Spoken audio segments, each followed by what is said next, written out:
All right, continuing on with the TMCC Library Open Genealogy Lab Outstanding Guest Speaker Series, today we are pleased to present Holly Watson.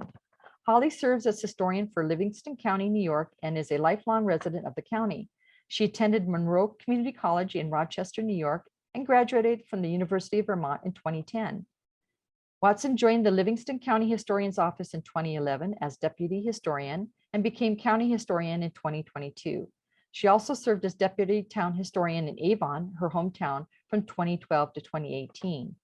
During her time at the county historian's office, she has processed numerous collections in the archives, focusing on description and accessibility. She manages the County Historian's Research Center and website, assisting patrons in person and remotely, and works on community outreach and education projects. In today's presentation, you will learn about genealogical and historical resources and services provided by the Livingston County Historian's Office, located in Western New York.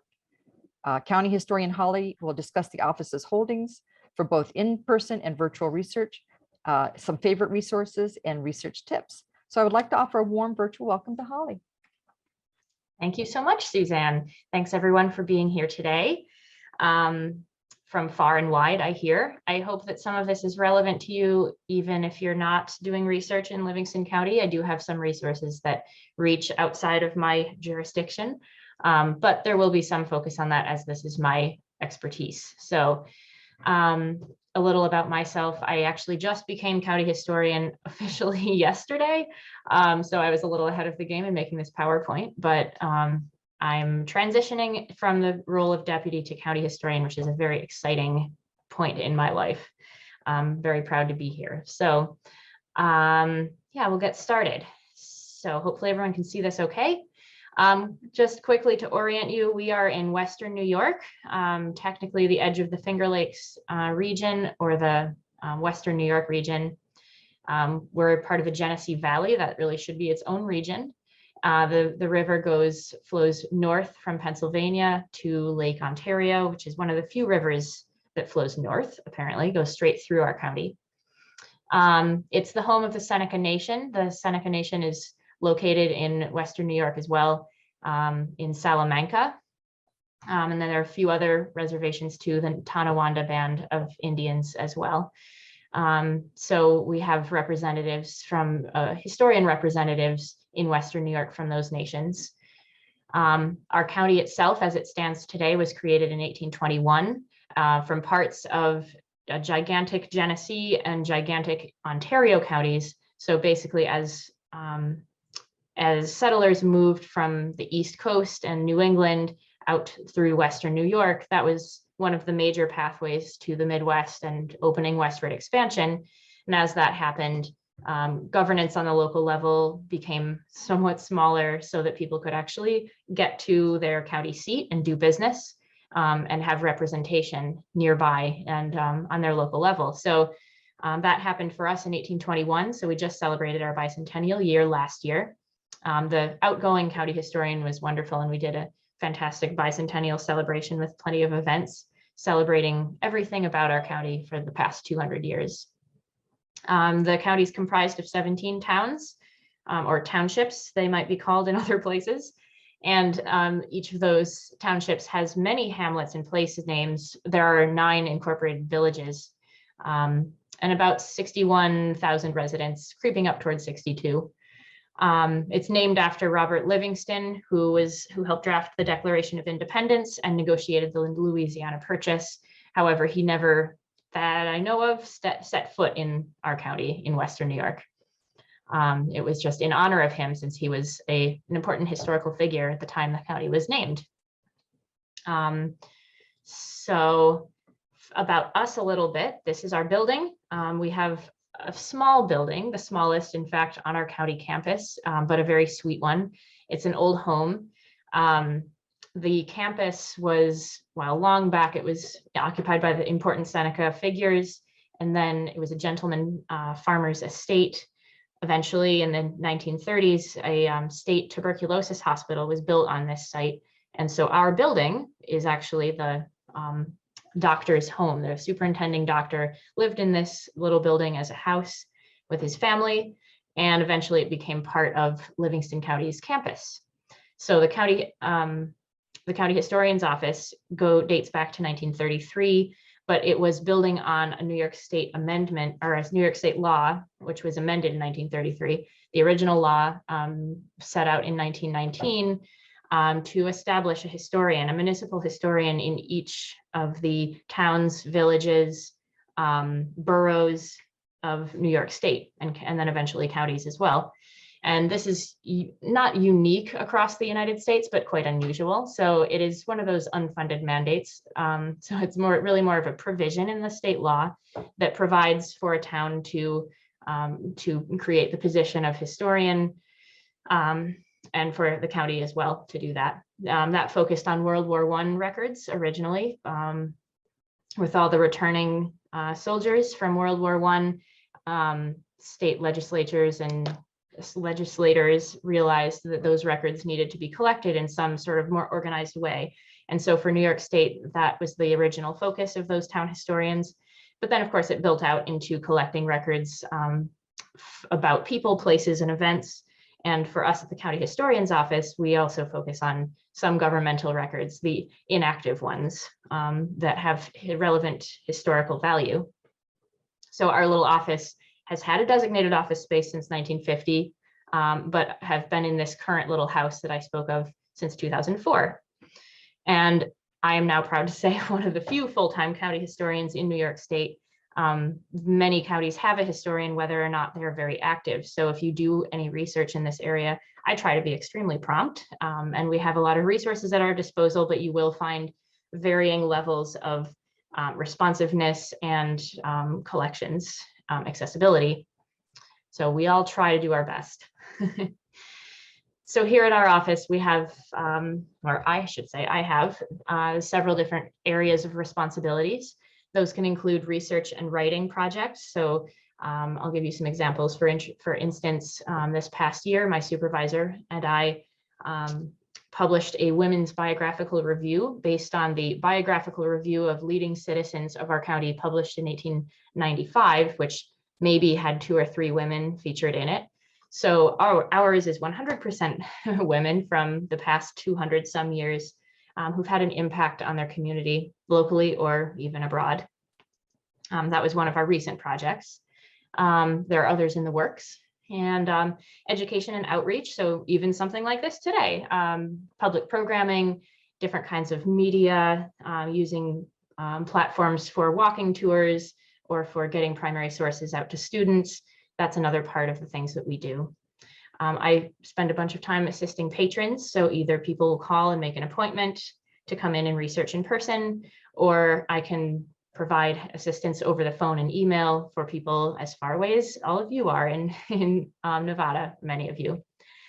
And we've got a public research room that is appointment only currently, but has space for people to come in and look at reference information and collections. So of course, we're always collecting and preserving information, be that digital images and collections, scans, or even physical materials. People donate things from their attics and from garage sales. So we don't actively collect, as in I'm not usually running around to buy things, but we do collect information that comes to us, and especially from the county departments as well. And that said, we are continuing to try to partner more with county departments to make sure that their old records that are of any historical interest don't just get disposed of when their retention schedule is up. So working with our records manager locally is important to me going forward. So I'm going to go over some of our resources, and many of them are going to be a bit local. So hopefully you can get something out of it and contact me with any questions. So our resources in person things that are available to researchers are a whole bunch of different kinds of reference materials. Pictured here in the drawer, we have family files. So that would be correspondence about genealogy usually. So past requests that have come to the county historian's office over the years and have been preserved. Many people know so much more now that you look at them and you're like, well, they didn't know who that great grandmother's name was either, or you now know more than that person did at the time. But there are a lot of clippings and copies of autobiographies and different sorts of information that's been collected. Around the room, so that's our little research room with the table. Around the room, we have binders full of information on all of the towns in our county, as well as the county government and other county happenings. So of course, that's not going to be everything that you could ever want to know, but it's going to have some good overviews of things like churches and schools and events, anniversaries of the founding of a town, information about place names, about the county government departments, and other sorts of events. Of course, we have a lot of maps available too. Some of those are my favorite things to look at. And upstairs we have special collections. So as you can see, it is sort of like a house. And upstairs there are bedrooms, which are, one is an office, and we've got two large, or not large, but very full storage rooms with special collections. And if those are going to range from diaries and correspondence to ledgers, business records, school records, all sorts of things like that. We have thousands of photographs, all of which, well, many of which are digitized, most of which are digitized. They just aren't posted in a beautiful gallery online, but they are accessible if anyone is looking for images of people or places over the past years. And a lot of what I do ends up being referrals. So a lot of people call about vital records, which I'll talk a little bit more about. Some of these things are not something that we have available to look up, but I can tell someone where they might go for something like vital records, where they may contact a cemetery caretaker if there is one, other places online that they might look, other offices, even in other counties.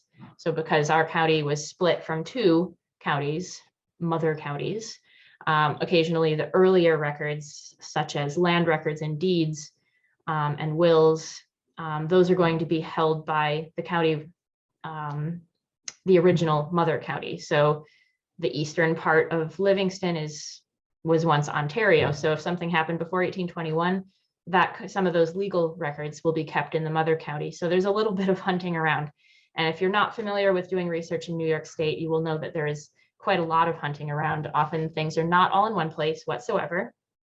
And it's a requirement to call around a bit and visit around a bit to find the kinds of things that you need to find.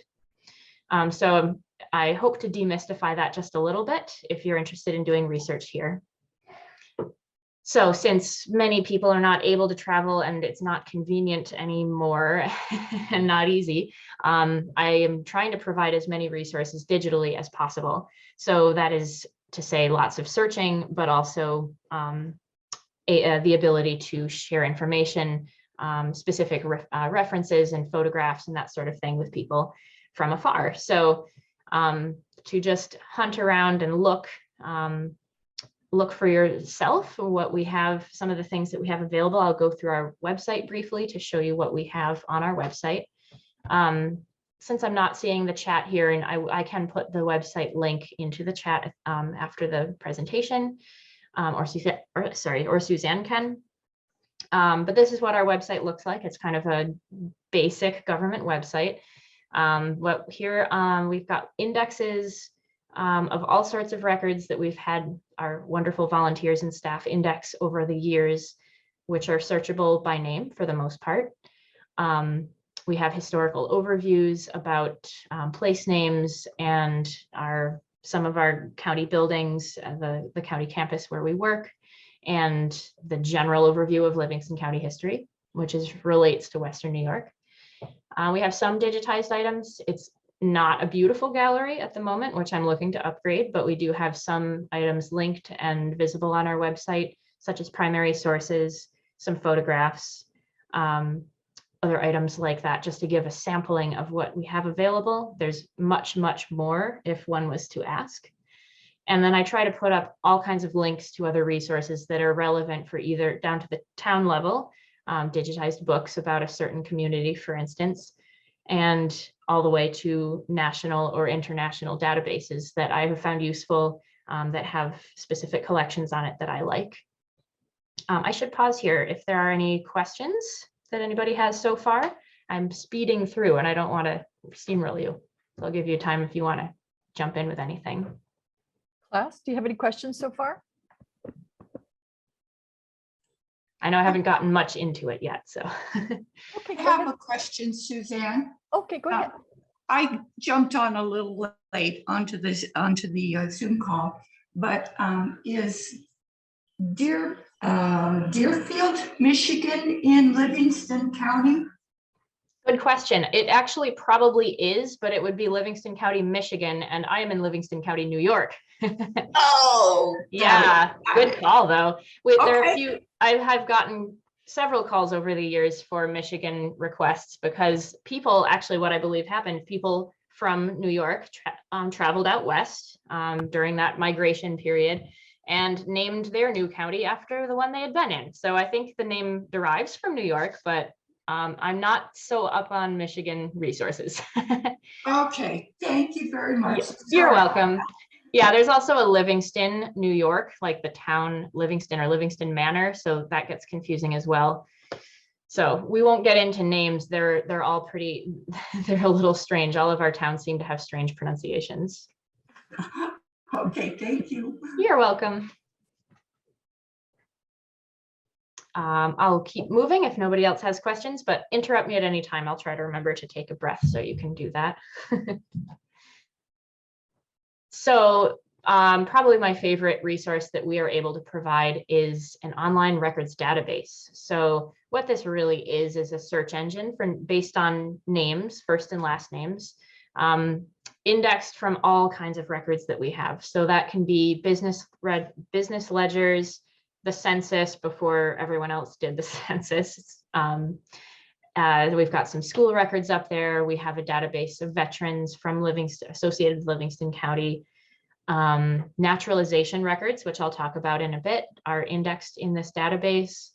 Trying to think of them all. Poorhouse records are kind of a special series. We're lucky enough to have poorhouses in New York State were established in the 1820s for the most part as a way to care for people who needed some extra assistance. So that happened at the town level, I believe, before that. And then the county system was something like the welfare system today, but on a local level. And if someone needed enough assistance to not be able to live in their own home or had no home, they would live in the county poorhouse. And if they were able to, they would work. It was a working farm as well. So we have records from that institution, which ran until the 1950s, actually, and then kind of evolved into the nursing home that we have today. So those are really valuable records. New York State has some available. I believe it's on Ancestry.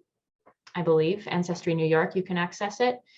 But our records are even the daily registers. So if someone came in, went out, died, we have some pretty good records from that, which I find very interesting.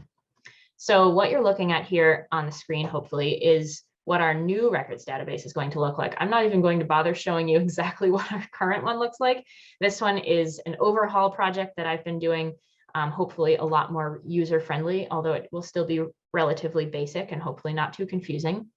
So I'm going to have eventually some configuration like this, where you can search by a first and last name, or you can just search keywords. So that you could throw a town name in there if you knew which town they were from, or even some sort of keyword in the notes field would pop up. So it's going to be a little more advanced search than we previously had. So I think this is going to be really interesting, and it should go live within the next month or so, I'm hoping.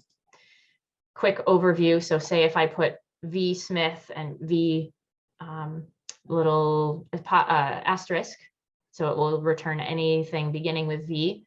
This is what the kinds of things we would get back. And I'm excited to see that I actually have a refined search results little square now, which is excellent. So I can filter down if I know what I'm looking for. These are some of our town names on the left. So that is what the results look like. And then you can click on one of those results to see whatever other information that we have.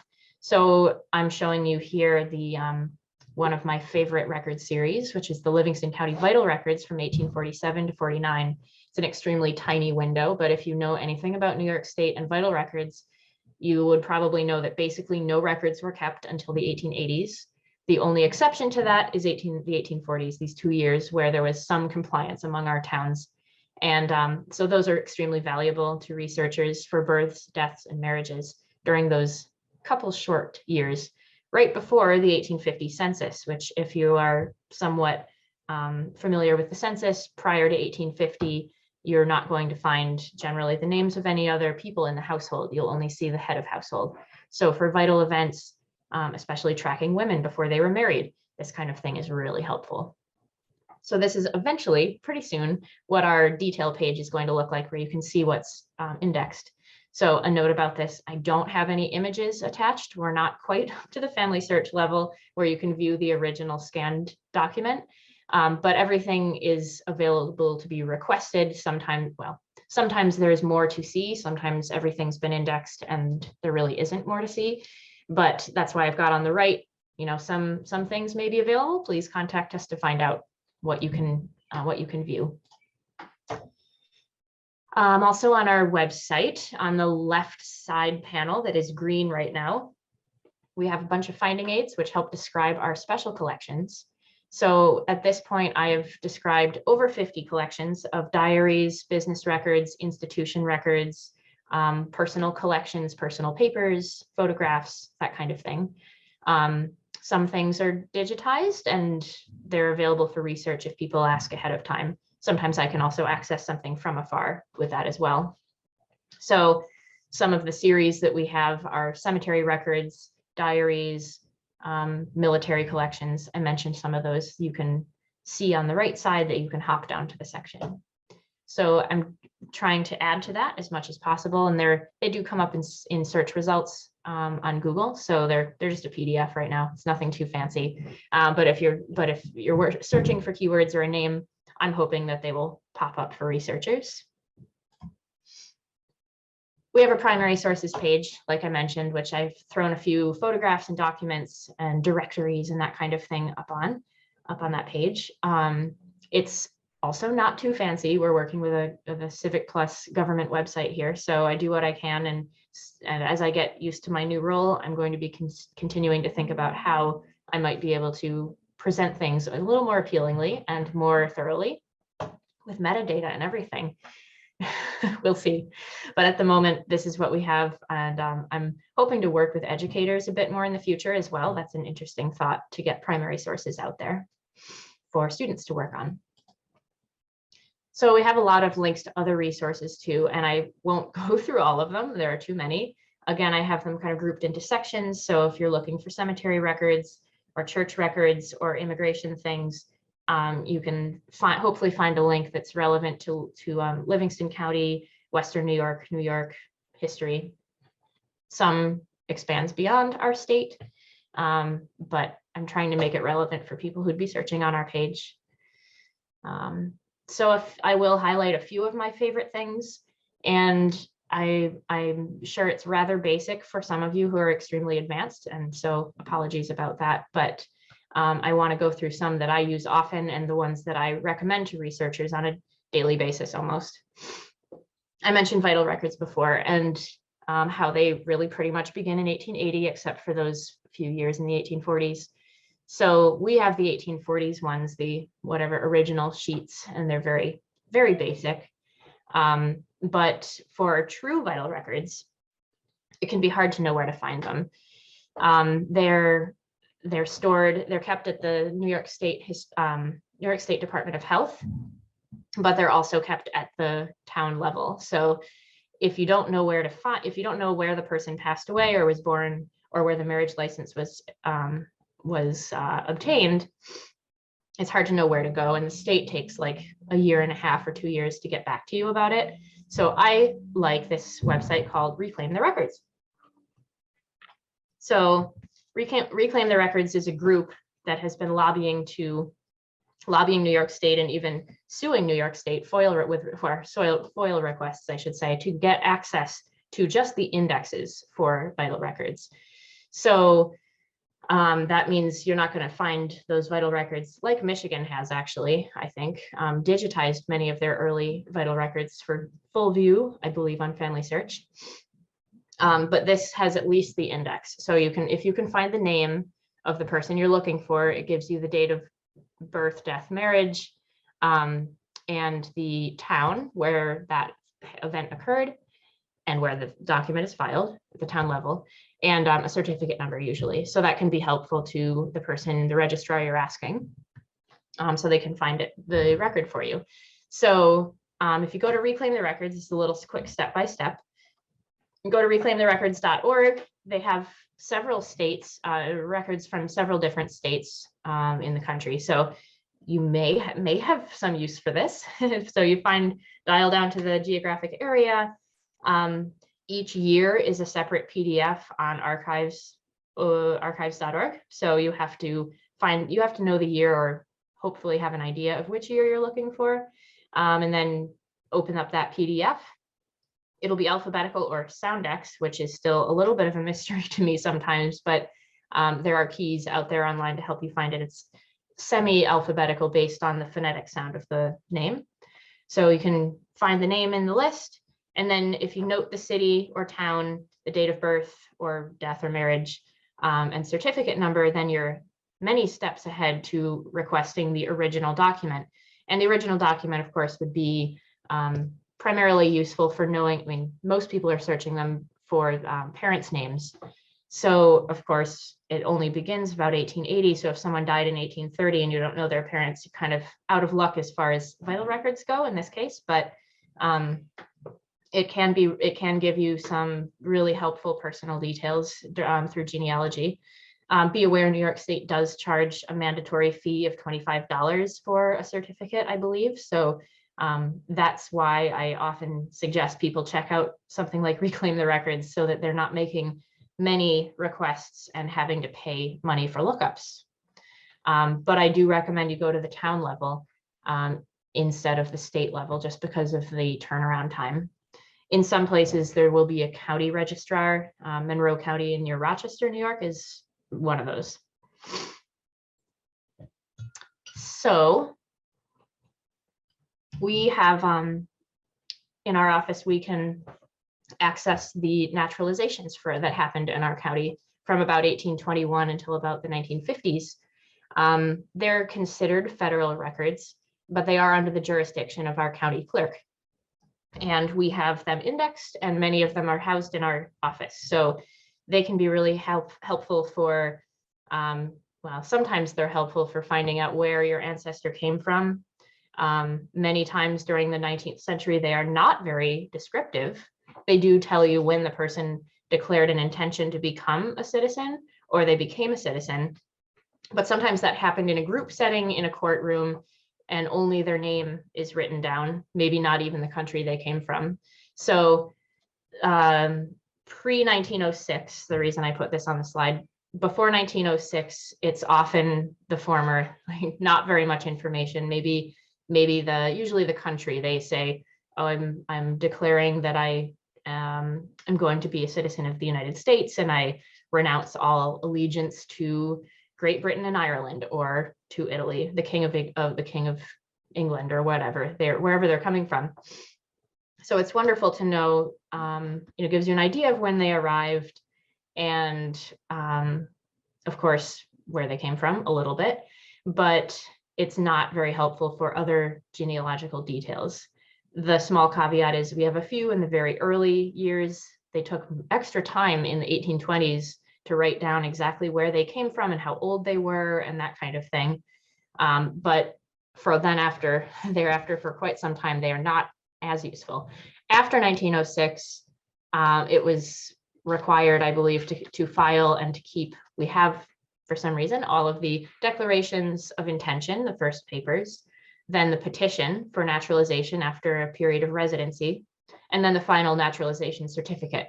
Also, sometimes a certificate of arrival, which tells you exactly which boat they came on, if they came over the ocean, and when. So those documents can be extremely helpful. We tend to get a lot of requests for people seeking dual Italian citizenship. That is sometimes available to a person if you have the right documentation to say that your grandparents came from Italy and did or did not become a citizen. So I get a lot of those. We have a pretty strong Italian population in this area, so I deal with these pretty often. But we had people coming much earlier from all over the place. So these are fantastic records if you can find them.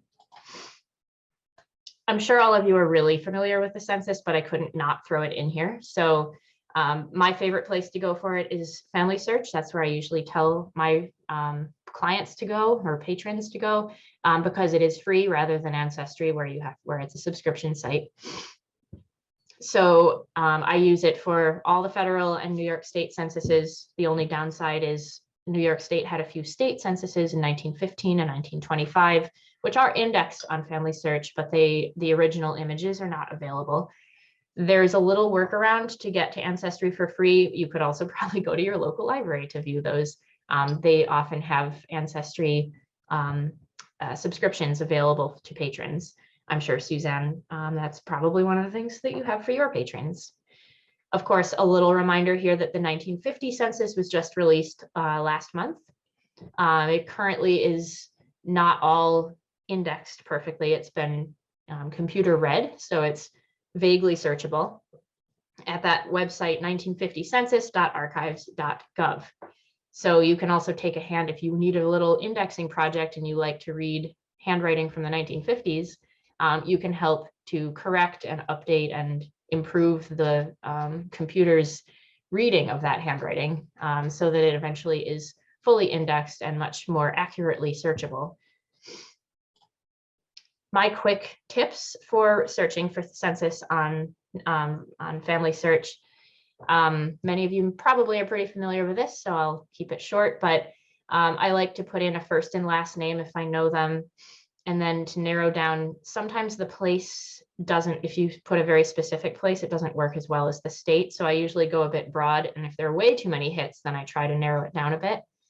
And then if I want a specific year or a year range, I usually throw that in. So in this case, 1900 to 1910 would be a bit of a range to help narrow down the results for Viola Smith. If you want to search a single year in the census, I just put in 1900 to 1900. And usually the first few hits anyway are more relevant to what you're actually looking for if you're looking for a specific census. You can go further by adding a family member or a spouse, or sometimes another birth, death, or marriage date, another bit of criteria. I usually go broad first and see how much I get. And if it's too overwhelming, then I'll throw in those extra things. But sometimes by specifying too much, you can, some records are locked out, they're overlooked by the search engine. So you want to be careful sometimes about not being too specific because of misreadings, because information is not entered the way you think it should be, etc. So these are some of the results. Probably looks exactly like how you have already seen it, but you can quickly select some that look relevant, and then you could see the original documents in many cases. For those of you, I'll just mention that free Ancestry workaround. If you go to the New York State Archives, I believe, I'll have to look into this. I can send it out if anyone desperately needs to know. They have a genealogy section where if you put in a New York State zip code, any one, and you don't have to live there, you can get access to New York records on Ancestry for free. So a couple other things about virtual resources that I like a lot. The Library of Congress is a pretty overwhelming site, and many of these national databases, I get pretty overwhelmed with searching them, to be honest. That's pretty sad, but one of the things I do really like about Library of Congress is their map collection. So the two clippings here represent a couple of my favorites from the Library of Congress. The one on the left that says West Sparta across it is an 1852 gigantic wall map that has names listed and dwellings indicated, and place names too. So in researching this area, West Sparta is one of our towns in our county, Livingston County. It's really helpful to search. You can see where people were living. And so if you're interested in property histories, or even just putting a person in a place and time for genealogy purposes, this kind of record is really excellent. You can zoom way in on these maps and view them and download them for free. So that's a wonderful resource. I also love the Sanborn fire insurance maps. So Those are generally available from starting around the 1880s. And it's not just New York. There are many other states represented as well. And they go, I don't know, usually through the 1920s pretty well. Every 5 or 10 years, they made a new map.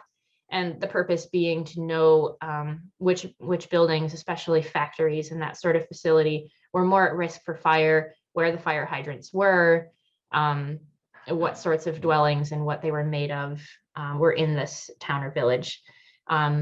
They don't usually cover a whole town. They're focused on the densest populated part of the town, usually a village or census designated place. And they don't usually have owners' names listed for the homes, but if you're looking for a business or the shape of a house, they took care to draw on porches and put in stables and everything like that. So I find these maps super interesting. And again, they're in many states and all available on the Library of Congress.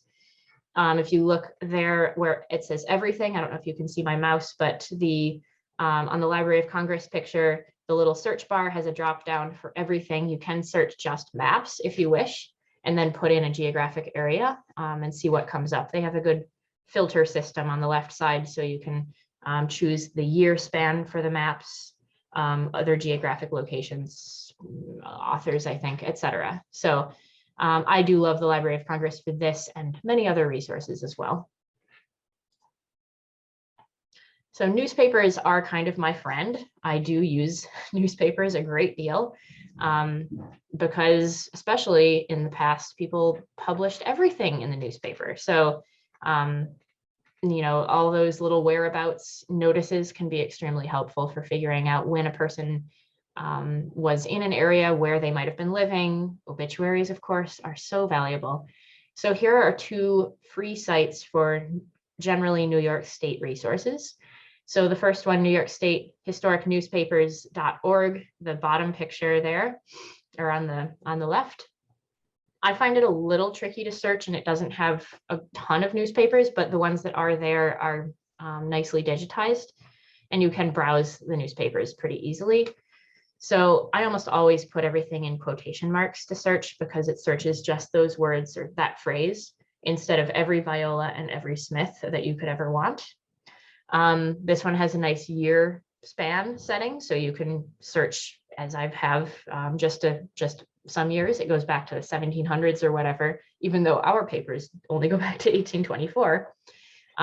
So I'm searching just Livingston County titles. You can click on a county in New York State and just search that if you want to. So I find that free site pretty helpful. I actually use the famous FultonHistory.com, the orange one over on the right side. I use that one primarily.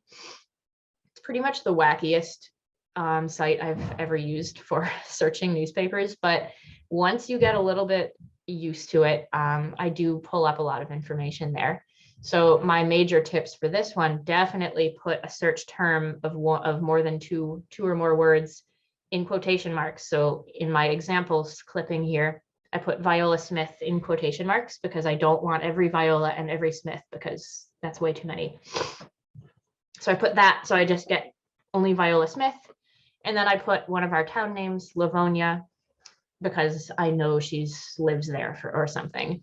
And that will narrow it down a great deal. Otherwise, it could be across the state. And the person who runs this, he just does it as a volunteer at his home, I believe, has digitized many papers from microfilm and made them available for free for searching. And he's been branching out into other states and Canada. So it's not just New York anymore, although that was the focus, and continues to have the most papers from New York State. So a few of the other drop downs, I guess I leave them as sort of a default at this point, but I search all the words with that little drop down, meaning I want Viola Smith, the phrase, to come up as well as Livonia. It has to be in my results, or else, you know, that helps narrow it down a lot. I ignore everything else except fuzzy searching that I have checked. So fuzzy searching in this case means, and I've set it to 1, means one of the characters in my search can be something else. So perhaps the computer reading software reads the letter I or the letter L in Livonia as the number 1. and that's a mistake, but if I set fuzziness to 1, it'll overlook that and give me the result anyway. If I set it to 0, it strictly will find it perfectly spelled the way I spelled it, which can be pretty limiting because the OCR, the computer reading software, is not exactly perfect. You can set it higher to 2, so 2 characters can be misread and not correct. I usually don't go higher than 3 or 4 because then it becomes pretty irrelevant. The results just aren't very good anymore. And then I skip everything else. So it's a pretty weird site, but if you are looking for stuff in New York State and even elsewhere, give it a shot. Just know it's pretty quirky. In time, you may get used to it. So finally, just a reminder that we do lots of research requests and remote assistance. We have so many things indexed and digitized at this point. Our collections are pretty well inventoried. I can't go searching for needles in haystacks, kind of like we used to. People would come in and be given a stack of books and just like hope for the best and hope to find the name in it. We were saying before class started, did that person who did the research for me actually check all the records they could have? Well, maybe not, as thoroughly as looking for a needle.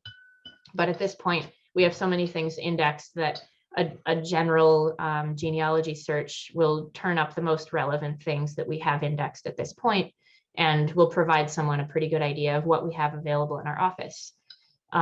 You never know what you'll happen across in person. Obviously, not everything is online. Not everything is indexed yet in the world. So it does behoove someone to ask good questions and sometimes come in person if necessary.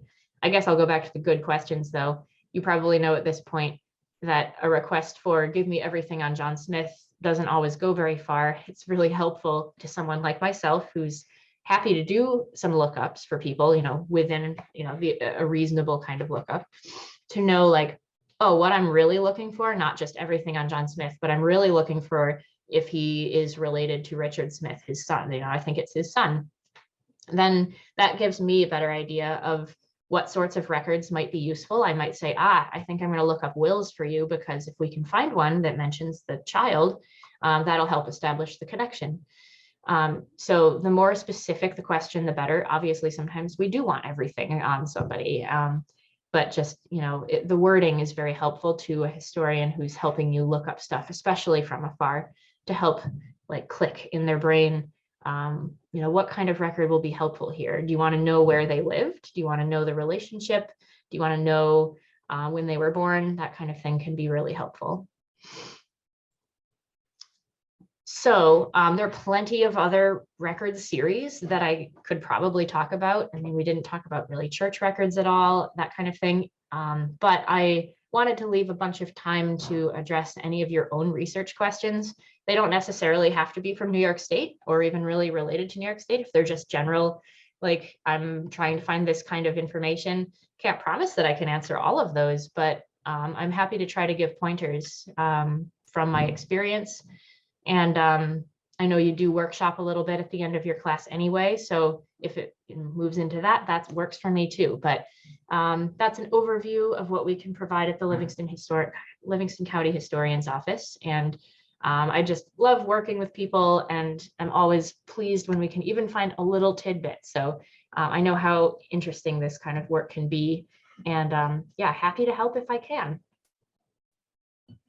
Okay, class, if you have any questions, go ahead and unmute your microphone and ask.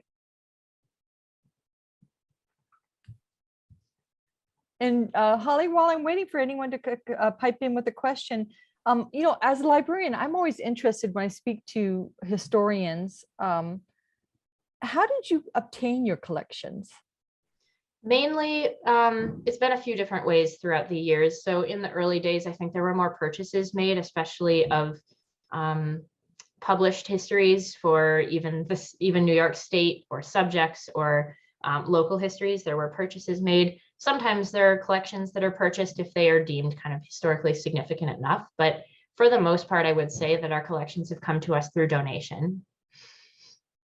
And at this point, that's still kind of the case. There are so many estate sales happening. I mean, it's always great if we can find something that's really relevant that will be useful to patrons and residents of the county. But that obviously takes a lot of staff time too. Yeah, when you mentioned diary, specifically diaries, I was thinking, wow, how do you come across those? Yeah, I mean, they are actually donated with some frequency.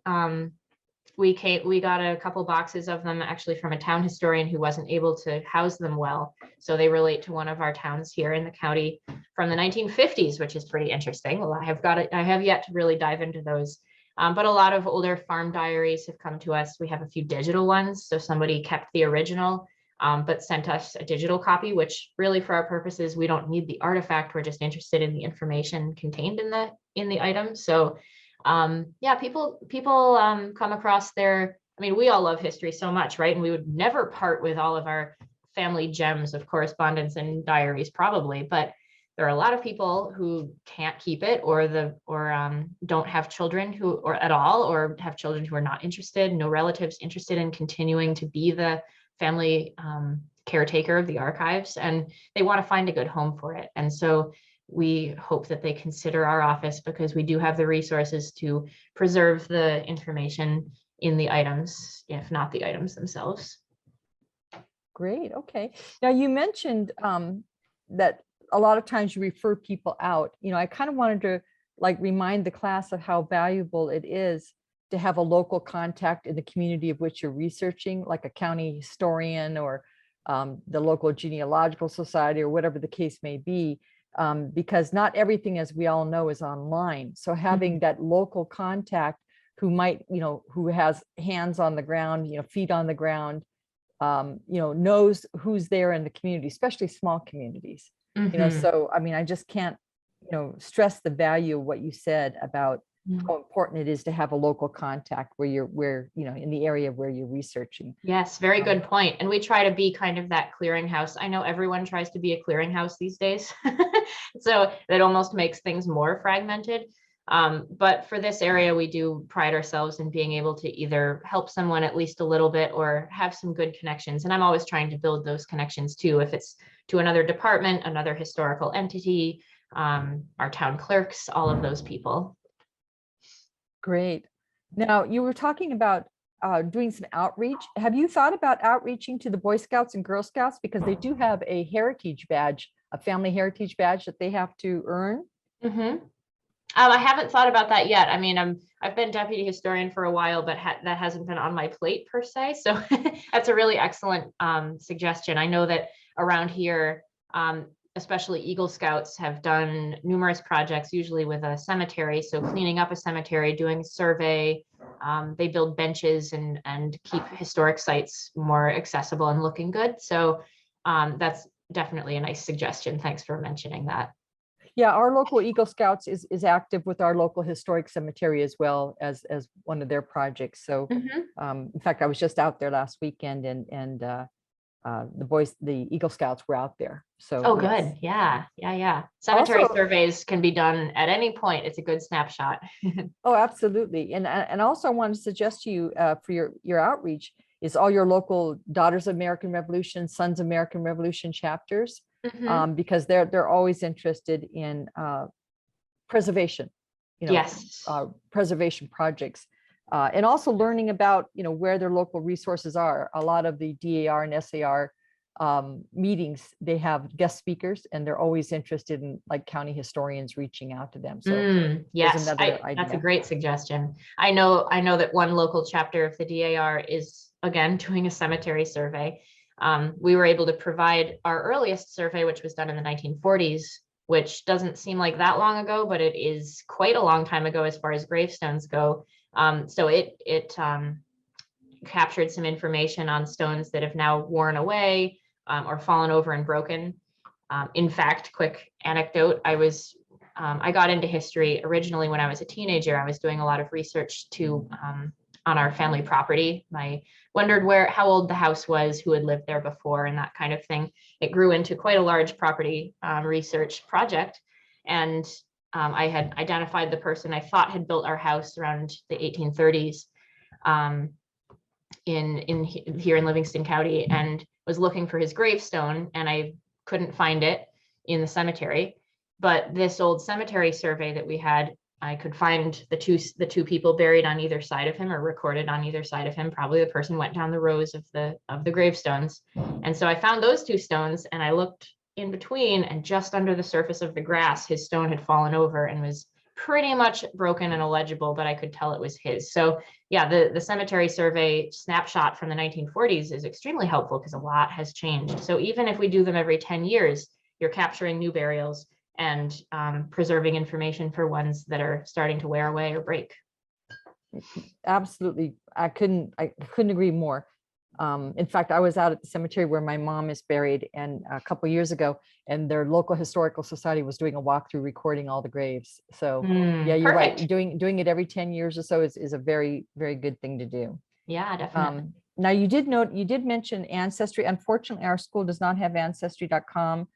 We are a family history affiliate library, but we don't have ancestry.com. And I just recently moved here about 6 years ago from California. And in California, I think pretty much all public libraries have ancestry.com, but unfortunately our local libraries do not. Too bad. Very sad, very sad. But the good thing is for everybody who's logged in today, if you do want access for free to ancestry.com, Reno is located very close to the California border. So you can pretty much just go right over the border to any California bordering city library and have access for free. I just wanted to point that out. Our state library did have it, but I don't think they have it anymore, but they did up until recently. Yeah, Ancestry is a wonderful resource, but I'm not as familiar with it because we actually don't subscribe at our office either. Yeah, unfortunately, it's out of the budget of many libraries, sadly. But anyhow, and you also mentioned New York newspapers in Fulton. I got to tell you, Holly, I think I'm on those websites almost on a daily basis. And they are linked on my webpage here at the library. Both of those websites are linked on our genealogy webpage. So if anybody is not familiar with that and they want to link right into it, they can go to my webpage. Great. So I want to kind of much see if anybody else had a question. Yeah, I'll put up on my screen here our website. You could just Google it too, Livingston County, New York historian. It'll probably come up. This is my email address and phone number if anybody needs to get in touch. Okay, go ahead, Louise. I have a question. It has to do with my poor geography, but you did mention Ontario. Is there a county in New York State called Ontario, or are you referring to Canada? Good question. There's like 3 Ontarios. There's Ontario, Canada, the lake, and also, yes, we have a bordering county, Ontario County as well. So when I mentioned early in the presentation about the westward movement and how Ontario was once a gigantic county, and Genesee to the west was like basically from Lake Ontario to the Pennsylvania border, it was enormous. They were broken down into smaller counties for representation and local governance. So yeah, the Ontario County is just to our east today. They have some great resources too. And Mike, another question. In your county or that region, was there a significant African-American community? And did they have perhaps a connection to the Underground Railroad? And in later years, like into the 1930s, 40s, and 50s, did they have a African-American newspaper, which is often very helpful? Yeah, good questions. I wouldn't say that we have a really significant population of African Americans historically or even presently, unfortunately. But people did come here very early. In fact, I was reading some early town records where a few families were landowners and voters in Avon, where I grew up, in the 1790s and early 1800s.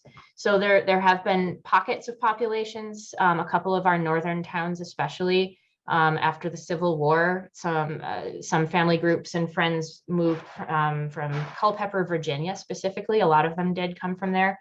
And their descendants still live in those towns today. So there are, I'd say, Caledonia is one of our northern towns bordering Monroe County, where Rochester, New York is. And there is a Baptist church there that is not an AME exactly. It's not an AME church, but it's the congregation is generally a Black congregation. So that's a well-known community here. There never was a newspaper, however, run by that community. If we look a little north, however, to Rochester, Frederick Douglass lived there in the 1840s and 50s. And he had the North Star newspaper right in Rochester. He even came to visit and speak in Livingston County. So we have connections to Rochester in a number of ways. Thank you. Oh, and your Underground Railroad question as well. We have very little documentation just because people didn't generally write down that kind of secret movement very much. There's always a ton of speculation. And while I find it an extremely interesting topic, I try not to get too much into the speculation that every house with a weird cupboard housed people. A lot of times people kept moving. They weren't going to stay in one place for very long. And there's some anecdotal references to different routes through the county and through the region, mostly carriage roads and the Genesee Valley Canal, perhaps, which was a north-south canal connecting to basically Pennsylvania all the way to Rochester.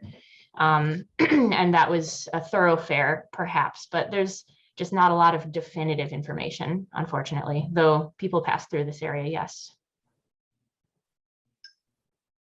Any other questions, class? Well, Holly, unless you're in a real big hurry, you mentioned that you have some church records. Can you kind of touch on that a little bit? Sure. Yeah, just church records in this area can be tricky to find. We are lucky to have a few. Some are on microfilm that are indexed on our database where you can search by name if you're looking for people. And pretty soon you'll be able to put in a keyword for a church too, and that can come up, thankfully. But for the most part, I do say that many churches are very old and they're still operating. And so many of them keep their sacramental records. And so if you're looking in New York State, it can be really hard to know where to look, but starting with us anyway is always a good idea. And then sometimes you do need to contact the church, and variously they are able to help. Some are not really able to access their oldest records. But there are also some records kept at Cornell University. I think they're just on microfilm, kind of like the state archives, but they're scattered around a little bit. But whenever we have one, I try to index it because it can be really valuable. The thing I've been surprised about with church records is that they have way fewer vital events recorded than I kind of thought. They're often more like a minute book. So I know who were elders. There's a lot of membership, some baptisms, but only a few times do they really mention people passing away or getting married or anything like that.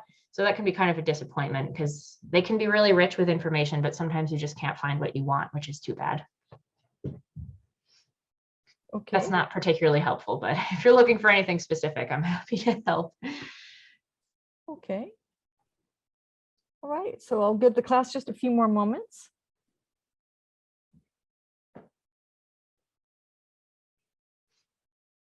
Okay, well, Holly, it sounds like that's all the questions they have. And I know everyone's anxious to get their Memorial Day weekend started. Yes. So, but anyhow, before I stop the recording, I want to let everyone know once again, if there's anything in the chat box that you want to grab before you sign off today, please do it, because once you log off and even if you log back in, you'll lose that chat box. And Holly, I will be sending this over to our marketing department to have them go ahead and post it on YouTube. And once again, we thank you so much for allowing us to do that today. We really appreciate it. Yes, thank you so much for having me. It's been fun. Oh, well, thank you. We really appreciate your time and your expertise.